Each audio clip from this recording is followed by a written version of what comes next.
दोस्तों, आज हम बात करेंगे प्राण ऊर्जा के बारे में।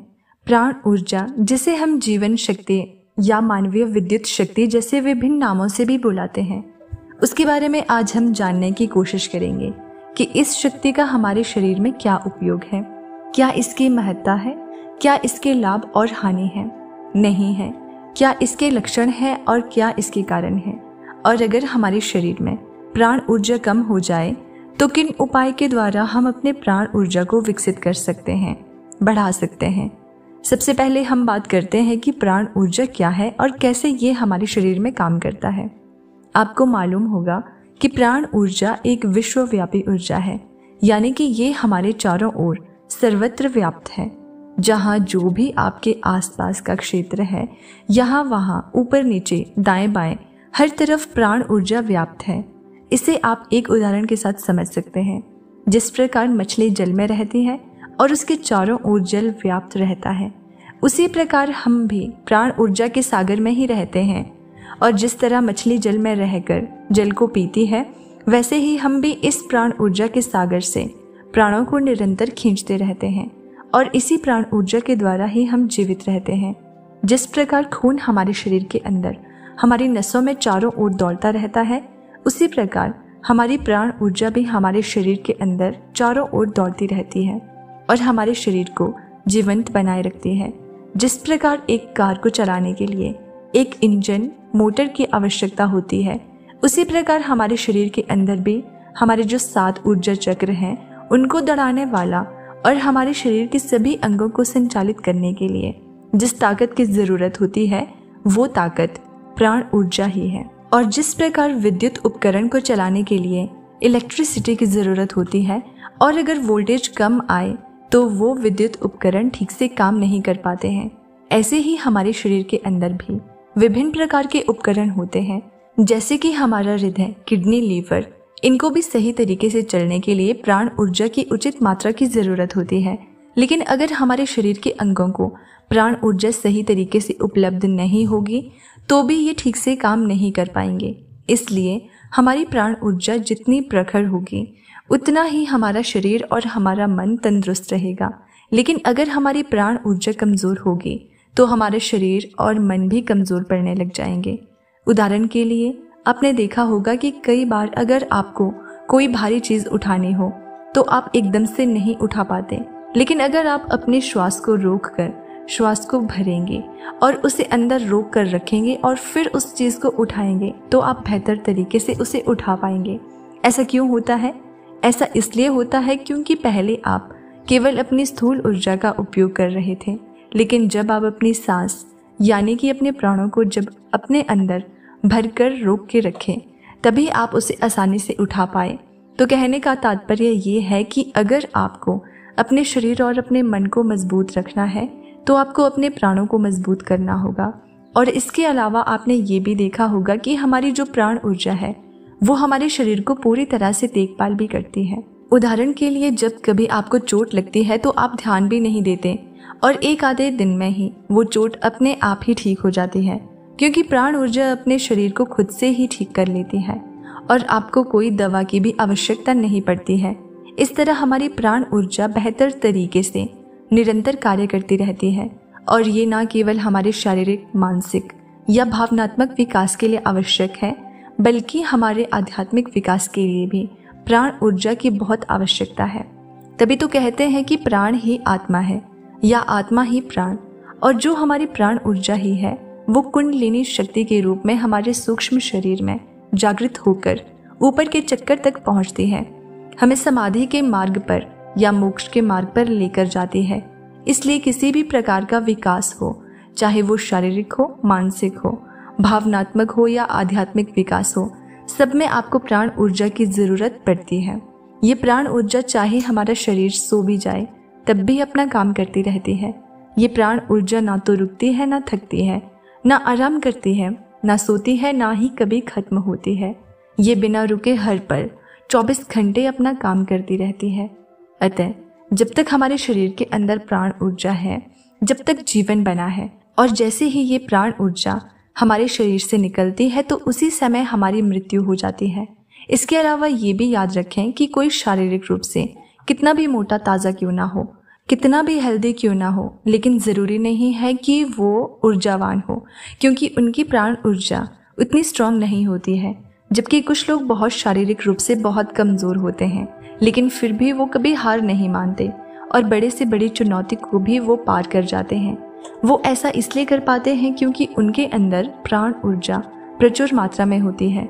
प्राण ऊर्जा जो प्राणों की प्रखरता है, उसे आप किसी के चमकते चेहरे के रूप में पहचान सकते हैं। जैसे किसी के चेहरे पर बहुत ज़्यादा शाइन है, उसकी आंखें चमक रही है और चेहरे पर आत्मविश्वास है, तो आप समझ सकते हैं कि उसकी प्राण ऊर्जा प्रबल है।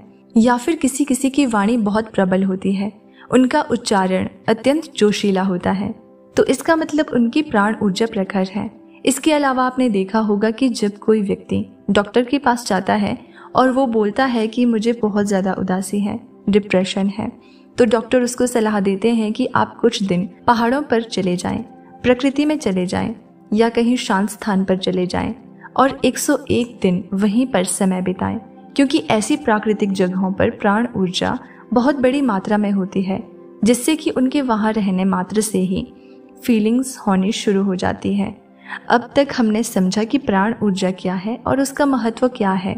अब हम समझने की कोशिश करते हैं कि ऐसे कौन से लक्षण हैं जिनको देखकर हम समझ पाएं कि हमारे अंदर प्राण ऊर्जा पर्याप्त मात्रा में है या नहीं, ये सही तरीके से काम कर रही है या नहीं, और साथ में उनके लाभ भी जानेंगे। और पहली बात, अगर आपकी प्राण ऊर्जा आपके शरीर में प्रबल है और अच्छी मात्रा में है, सही तरह से काम कर रही है, तो आपको कुछ लक्षण होंगे। जैसे कि पहला लक्षण ये है कि आपको कई बार सपने में हवा में उड़ने का एहसास होगा। आपको ऐसा सपना आएगा कि जैसे कि आप हवा में उड़ रहे हैं। ये इंगित करता है कि आपकी प्राण ऊर्जा प्रखर हो रही है। इसके अलावा कई बार आप ध्यान में बैठे होंगे और ध्यान में बैठने के दौरान आपको अचानक ऐसा महसूस होगा कि जैसे मान लीजिए कि आप कहीं बैठे हैं और बहुत मधुर संगीत बज रहा है, तभी आपके पैर थिरकने लगे और इसका मतलब आपकी प्राण ऊर्जा अच्छी है। कई बार अचानक से सुहाना मौसम बन जाए, बारिश आने लगे, या कभी आप किसी सुंदर प्राकृतिक स्थान में चले जाएं और आपका जी मचलने लगे और आपका दिल अंदर से नाचने लगे, तो इसका मतलब है कि आपका प्राण आंदोलित हो रहा है, जो कि अच्छा लक्षण है। ये सब आपके प्राण क्षीर में उन्नति के संकेत हैं, क्योंकि अगर आप मृत होंगे और आपके अंदर कोई भावना उत्पन्न ना हो, चाहे सुंदर संगीत बज रहा हो, चाहे मौसम कैसा भी करवटें बदलता रहे, इससे आपको कोई फर्क नहीं पड़े, तो इसका मतलब है कि आप अंदर से खत्म हो चुके हो। आपकी प्राण ऊर्जा बिल्कुल खत्म हो चुकी है, जिससे कि आपको कोई फर्क ही नहीं पड़ रहा है। इसके अलावा अगर आपकी प्राण ऊर्जा प्रखर होगी तो आप देर तक सो नहीं पाएंगे, आप ब्रह्म मुहूर्त में सहज ही उठ जाएंगे। अतः अगर आप सुबह जल्दी उठ जाते हैं बिना किसी आलस के, तो आपकी प्राण ऊर्जा ठीक काम कर रही है।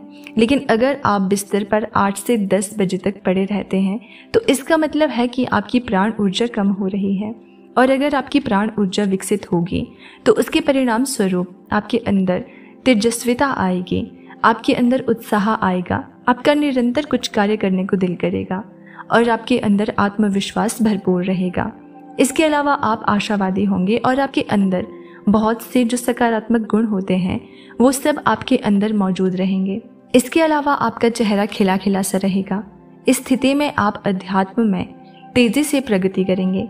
लेकिन यदि आपकी प्राण ऊर्जा में गिरावट होगी तो आपके अंदर हमेशा थकावट रहेगी और तनाव चिंता बनी रहेगी। आपको नींद ठीक से नहीं आएगी, आपका मन चंचल बना रहेगा, आपके अंदर उदासी रहेगी और आपका चेहरा मुरझाया रहेगा। यानी कि जो नेगेटिव थॉट्स हैं वो आपके दिमाग में आने शुरू हो जाएंगे। प्राण ऊर्जा एक साधारण व्यक्ति के मुकाबले एक साधक के अंदर ज़्यादा रहती है, क्योंकि वो ध्यान, ज्ञान, योग की ऐसी क्रियाएं करता रहता है जिससे उसके अंदर प्राण ऊर्जा विकसित होने लग जाती है। इसके अलावा जब आपके अंदर प्राण ऊर्जा बढ़ती है तो आप में सम्मोहन शक्ति बढ़ जाती है। तत्पश्चात आप में आकर्षण बढ़ जाते हैं, जिससे लोग आपके पास आने के लिए आतुर हो जाते हैं। अब हम बात करते हैं उन उपायों के बारे में कि ऐसे कौन से उपाय को अपनाएं जिनसे कि हम अपनी प्राण ऊर्जा को विकसित कर सकते हैं। सबसे पहले तो आपको ये समझना होगा कि प्राणों का घटना और बढ़ना हमारे विचारों पर आधारित होता है। उदाहरण के लिए मान लीजिए आपने अगर कोई वहम पाल लिया है कि आप बीमार हैं तो आप बीमार पड़ जाएंगे। और इससे उल्टा भी हो सकता है कि यदि कोई मरता व्यक्ति ये प्रबल विचार कर ले कि मैं तो ठीक हो रहा हूँ, तो वो मृत्यु के समय भी अपने आप को वापस जीवन में खींच सकता है। इसलिए सबसे पहले आपको अपने प्राणों को विकसित करना है, तभी आप प्राण ऊर्जा को बढ़ा सकते हैं। हमेशा अपने दिमाग में सकारात्मक विचार यानी कि पॉजिटिव थॉट्स रखें, क्योंकि जैसे ही आपके थॉट्स पॉजिटिव होंगे तुरंत आपकी लाइफ एनर्जी इंक्रीज हो जाएगी। और जैसे ही आपकी लाइफ एनर्जी इंक्रीज होगी तो आप अपने जीवन में कुछ भी मैनिफेस्ट कर सकते हैं। आपको किसी प्रकार की मन्नतें मांगने की ज़रूरत नहीं है, बस आप अपनी ऊर्जा को ठीक कर लें तो आपके जीवन में सब कुछ आना शुरू हो जाएगा। दूसरी बात, आप हमेशा वर्तमान में रहें, क्योंकि हमारी एनर्जी तब अधिक खर्च होती है जब हमारा दिमाग या तो भूतकाल में या फिर भविष्य काल में खोया रहता है। लेकिन जैसे ही आप प्रेजेंट माइंड होकर रहेंगे तो आपकी एनर्जी सेव होनी शुरू हो जाएगी। इसलिए आप हमेशा प्रेजेंट माइंड सेट के साथ रहें और इधर उधर के विचारों में ना खोएं। इसके बाद प्राणायाम का अभ्यास करें। प्राणायाम जिसके नाम में ही प्राण शब्द छिपा हुआ है, तो जब भी आप प्राणायाम का अभ्यास करेंगे तो आपके अंदर प्राणों की मात्रा बढ़नी शुरू हो जाएगी। इसलिए जब आप इस प्रकार के प्राणायाम जैसे कि भस्त्रिका, कपालभाति का अभ्यास करेंगे तो इनके अभ्यास से आपके अंदर प्राणों की मात्रा बढ़नी शुरू हो जाएगी। खासकर यदि आप ऐसे प्राणायाम करते हैं जिसमें कुंभक भी लगाया जाता है, यानी कि सांस को अंदर रोक कर रखा जाता है, तो आपकी प्राण और भी तेजी से बढ़ने शुरू हो जाएंगे। इसके अलावा ओम मंत्र का जाप करें, क्योंकि जब आप महामंत्र ओम का जाप करते हैं तो आपके शरीर कंपन करने लगता है। उसकी वाइब्रेशन इतनी स्ट्रांग होती है कि आपके ब्रेन में प्रत्येक तंतु खुल जाते हैं और पूरे शरीर के अंदर भी खुल जाते हैं। तो ओम का जाप अवश्य करें।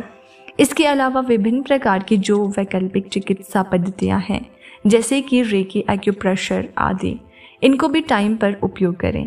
इससे आपकी बॉडी की हीलिंग होगी और आपकी लाइफ फोर्स बढ़नी शुरू हो जाएगी। खाली समय में ताली बजाएं। जब आप 5 मिनट के लिए ताली बजाते हैं तो एकदम से आपको डकार आनी शुरू हो जाएगी और आपकी बॉडी में वाइब्रेशन आनी शुरू हो जाएगी। इसलिए ये भी हमारी प्राण ऊर्जा को विकसित करने में सहायक होती है। अतः जब भी आपको समय मिले 5 मिनट, 10 मिनट या कम से कम 2 मिनट ही घर में बैठे बैठे क्लैपिंग करना शुरू कर दें। अनावश्यक रूप से अपनी ऊर्जा बिल्कुल नष्ट ना करें। जैसे कि जब हम अनावश्यक रूप से फालतू बोलते रहते हैं जिसका कोई बात का मतलब ही नहीं है, कोई ज़रूरत नहीं है, फिर भी हम बोले जा रहे हैं, तो उसमें आप अपनी एनर्जी को वेस्ट कर रहे हैं। इस पर संयम पाने के लिए मौन रहें और हफ्ते में 1 दिन आप मौन व्रत भी रख सकते हैं। इसके अलावा जब भी बहुत ज़रूरी हो तभी बोलें और काम की बात बोलें। जितना हो सके उतना चुप रहें। दूसरा, बिना मतलब के इधर उधर बिल्कुल ना देखें। कई बार क्या होता है कि जब आप कहीं जा रहे होते हैं तो रास्ते में हर जगह इधर उधर आप देखते हुए जाते हैं। इसलिए जब आप बिना कोई काम के अपनी आंखों का प्रयोग करते हैं तो इससे हमारी एनर्जी बहुत ज़्यादा वेस्ट होती है। क्या आपने कभी सन्यासियों को ध्यान से देखा है? वो सिर्फ उतना ही देखते हैं जितना उन्हें आगे की ज़मीन नज़र आती है, उससे आगे वो देखते ही नहीं। अपनी नाक की नोक पर ही वो अपनी नज़र जमा कर रखते हैं, यानी कि अपनी आंखों को आधा खुला रखते हैं और आधा बंद रखते हैं। इससे उनकी एनर्जी सेव होती है और वे सालों साल तक जीते हैं। अतः जब आप बिना मतलब के इधर उधर नहीं देखेंगे तभी आप अपनी एनर्जी को सेव कर पाएंगे। इसके अलावा फालतू खाना मत खाएं। जितनी भूख हो उससे थोड़ा कम ही खाएं, क्योंकि हमारी ज़्यादा एनर्जी तो खाने को पचाने में ही लग जाती है, जिससे प्राण ऊर्जा घट जाती है। इसलिए कभी कभी व्रत भी रखें, यानी कि हफ्ते में 1 दिन आप ऐसा करें कि आप सिर्फ लिक्विड डाइट लें, सिर्फ पानी पिएं या जूस पिएं, ताकि आपके पेट को आराम मिले। अगर आप ऐसा करते हैं तो आपकी प्राण ऊर्जा संतुलित रहती है और तेजी से बढ़ती है। इसके अलावा अति सक्रियता से बचें। कुछ लोग बहुत ज़्यादा हाइपर होते हैं, यानी कि वो हर कार्य जल्दबाजी में करते हैं, जैसे कि दौड़ते दौड़ते जाएंगे, दौड़ते दौड़ते आएंगे, एकदम से उठ जाएंगे और एकदम से बैठ जाएंगे। हर वक्त वो बस फास्ट मूवमेंट में ही रहते हैं, तो इससे भी हमारी एनर्जी बेहद वेस्ट होती है। इसलिए थोड़ा रिलैक्स रहें और अपनी गति को धीमा रखें। कोई भी कार्य करें तो शांतिपूर्वक करें, क्योंकि जितना ही आप शांतिपूर्वक कार्य करेंगे उतना ही आपके अंदर प्राण ऊर्जा की बढ़ोतरी होगी। इसके अलावा जब भी आप बैठें तो झुककर मत बैठें। हमेशा अपनी रीढ़ की हड्डी को सीधा रखकर बैठें, क्योंकि जब आप झुककर बैठते हैं तो रीढ़ की हड्डी मुड़ जाती है, जिससे कभी कभी आपको दर्द का अनुभव होता है। इस अवस्था में प्राण ऊर्जा तेजी से घटने लगती है, इसलिए जब सीधे आप बैठते हैं तो आपकी बीमारियां खत्म हो जाएंगी और आपकी प्राण ऊर्जा बढ़ने लगेगी। अति कामुकता से बचें, क्योंकि आप जब बहुत ज़्यादा काम वासना के विचारों में लिप्त रहेंगे तो आपकी एनर्जी लीक होती रहेगी। इसलिए ब्रह्मचर्य का पालन करें। आप खुद को जितना हो सके उतना काम वासना को कंट्रोल करके रखिए। इसके अलावा पुतली सांस कभी मत लें। हम बहुत ज़्यादा ऊपर सांस लेते हैं और फास्ट ब्रीदिंग करते हैं, जिससे कि हमारी प्राण ऊर्जा सही से प्राप्त नहीं हो पाती है। अतः डीप ब्रीदिंग करें, क्योंकि जब हम डीप और मेडिटेशन ब्रीदिंग करते हैं तो आपकी प्राण ऊर्जा अच्छी तरह से आपके शरीर में प्रवेश करेगी। हमेशा पॉजिटिव लोगों के साथ रहें और नेगेटिव माइंड लोगों से दूरी बनाकर रखें। हर दिन प्रातःकाल देव स्थानों पर जाएं, क्योंकि वहां पर प्राण ऊर्जा और सकारात्मक ऊर्जा बहुत बड़ी मात्रा में होती है। इसलिए वहां पर जाकर कुछ टाइम बैठें और सूर्य स्नान करें। इसके बाद व्यायाम करें, कुछ गेम्स खेलें, स्विमिंग करें और नशा बिल्कुल ना करें। जब आप किसी भी प्रकार का नशा करते हैं तो आपकी लाइफ बिल्कुल ही खत्म होने लगती है। तो उन चीज़ों से बचें और सबसे अंतिम बात कि आप अपने अस्तित्व से जुड़ें। अस्तित्व से जुड़ने का मतलब ये है कि जैसे अगर आप बंद बल्ब को विद्युत से जोड़ते हैं तो बल्ब एकदम से जल पड़ता है, और ऐसे ही यदि आप अपने आप को अपने अस्तित्व से जोड़ेंगे तो आपके अंदर भी प्रकाश उत्पन्न हो जाएगा। क्योंकि हमें जितनी भी प्राण ऊर्जा मिलती है वो हमें अस्तित्व से ही प्राप्त होती है। अतः अस्तित्व से प्राण ऊर्जा को प्राप्त करने के लिए अपने हृदय में प्रेम को बसाना, एकाग्रता का अभ्यास करें और ध्यान की विधियों का भी अभ्यास करें, जिससे कि आप अपने अंदर प्राण ऊर्जा को विकसित कर सकें। और याद रखें, मन का नियंत्रण करना ही प्राण का नियंत्रण है।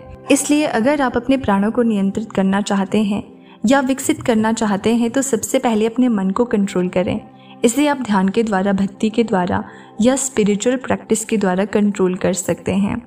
तो दोस्तों, आज की वीडियो आपको कैसी लगी कमेंट बॉक्स में ज़रूर बताना, और वीडियो अच्छी लगी होगी तो लाइक करना, चैनल पर नए हैं तो सब्सक्राइब ज़रूर कर देना। मिलते हैं अगली वीडियो में।